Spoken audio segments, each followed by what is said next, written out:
ঘন বৃষ্টির আবহে ভোররাতে হানা দিল এক দাঁতাল বুনো হাতি। জলপাইগুড়ি জেলার বানারহাট ব্লকের শালবাড়ি ১ নম্বর গ্রাম পঞ্চায়েতের উৎপলের মোড় এলাকায় ভোররাতে ঘটে গেল এই ঘটনা। শালবাড়ির শান্তিপূর্ণ জনপদে হঠাৎ আবির্ভাব হয় এক বিশাল দাঁতাল হাতির। তার তাণ্ডব থেকে রেহাই পায়নি এলাকার একমাত্র মুদির দোকানটিও। প্রত্যক্ষদর্শীদের বর্ণনায় হাতিটি মরাঘাট জঙ্গল থেকে বেরিয়ে এসে সোজা দোকানে ঢুকে পড়ে। চাল, ডাল, তেল, বিস্কুট সহ যা কিছু খাদ্য সামগ্রী মেলে সব গুড়িয়ে ও খেয়ে নেয়। দোকানের কাঠামো, তাক, আসবাবপত্র সবই মুহূর্তে ধ্বংসস্তূপে পরিণত করে দেয়। দোকানদার কান্না জড়ানো গলায় বলেন, রাত তখন প্রায় 3:30।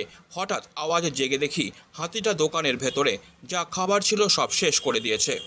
কি হয়েছিল? হাতি এসে ভেঙে দিয়েছে। কটা হাতি ছিল? সম্ভবত একটা ছিল। কোথেকে ছিল হাতি? খটিমারি ফরেস্ট থেকে। কত টাকা ক্ষয়ক্ষতি হয়েছে বলে অনুমান? আনুমানিক লাখখানেক। কি কি কি কি ক্ষতি হয়েছে? আমার কাছে ওয়েটিং কাটা গেছে, তারপরে ফ্রিজ গেছে, খাবার দাবার কিছু ছিল, চাল ডাল ছিল, সেগুলোও কি নিয়ে চলে গেছে? হ্যাঁ, খাইছে, তছনছ করছে, ভাঙছে।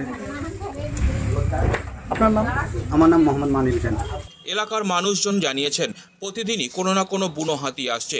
ভয় আর অভ্যেস দুটোই হয়ে যাচ্ছে।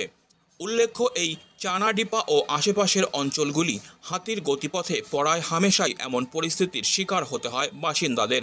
অতীতে হাতির আক্রমণে প্রাণ হারিয়েছেন অনেকে।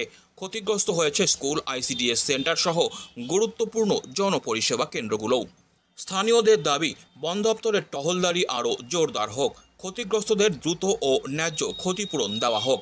জলপাইগুড়ি জেলার এই বনাঞ্চল সংলগ্ন জনপদগুলিতে মানুষের জীবিকা যেমন প্রকৃতি নির্ভর, তেমনি তাদের প্রতিদিনের জীবনে বন্য আতঙ্ক যেন এক অনিবার্য নিয়তি হয়ে দাঁড়িয়েছে।